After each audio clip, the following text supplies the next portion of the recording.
Let me be brutally honest with you. Some parts of you have to die.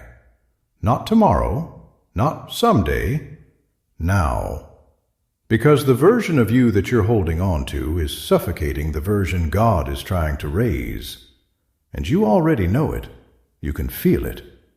That old version of you has been rotting for a long time. The habits, the fear, the comfort zones, the excuses. It's dead weight, and if you don't bury it, it will bury you. We don't like hearing this. We want God to bless who we already are. But sometimes God looks at you and says, no, that version isn't coming with us. That lazy you, that fearful you, that addicted you, that people-pleasing you, it has to die. And here's the hard truth. You can't pray your way around it. You can't fast your way out of it. You have to let God cut it out of you. And yes, it's going to hurt. Because most of the time, it's not the enemies you have to leave behind, not the betrayals, not even the people. The hardest person to walk away from is you. The you who stayed small so others felt comfortable. The you who kept returning to what was toxic because at least it was familiar. The you who chose comfort over calling. That version has to stay in the grave. But here's the problem. We're addicted to the familiar. We walk back into cages even when the door is wide open. We cling to chains even after God breaks them, because at least we know their weight. At least we know how it feels to be stuck. But God didn't call you to be stuck.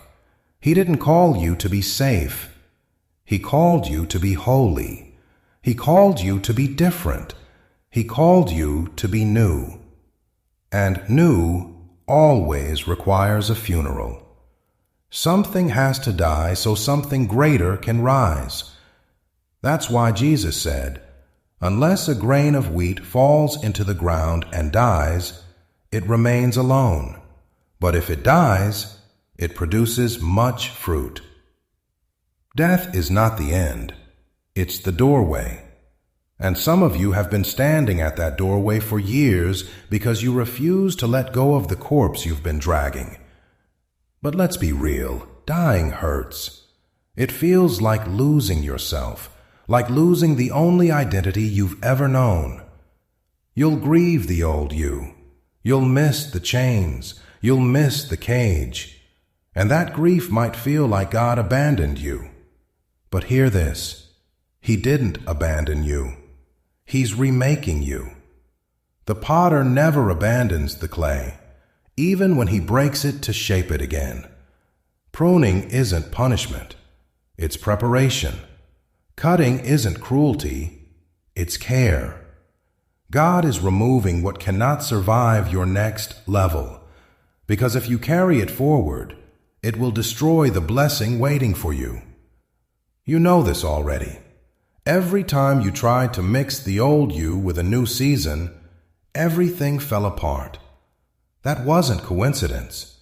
That was God saying, it doesn't belong here. So stop dragging corpses into your destiny. Stop trying to revive what God already buried. Stop asking Him to bless a version of you He already told you to leave behind. The old you is gone. And the sooner you let it die, the sooner resurrection begins. Because with God, death is never the final word. The cross looked like the end. The tomb looked like defeat. The nails looked permanent. But 3 days later, resurrection spoke louder than death. That same resurrection power is working in you right now. Every death in God leads to life. Every ending becomes a beginning. Every grave becomes a passage. So yes, it hurts. Yes, it feels unfair. But on the other side of this death is real life, abundant life, the life you've been praying for. So let it die. Let fear die. Let shame die. Let bitterness die. Grieve it if you must, but don't go back to it. Don't resurrect what God already nailed to the cross. Leave it buried and rise. Rise into who God always knew you were. Rise into purpose. Rise into calling. Rise into destiny. Because when God says, "Behold, I make all things new," He's talking about you. One day you'll look back and realize you didn't lose anything. You gained everything. It wasn't a loss. It was an upgrade. God never cuts without purpose. He never buries without planning a resurrection. He never asks you to die without preparing you to live more fully than ever before. So stop looking back.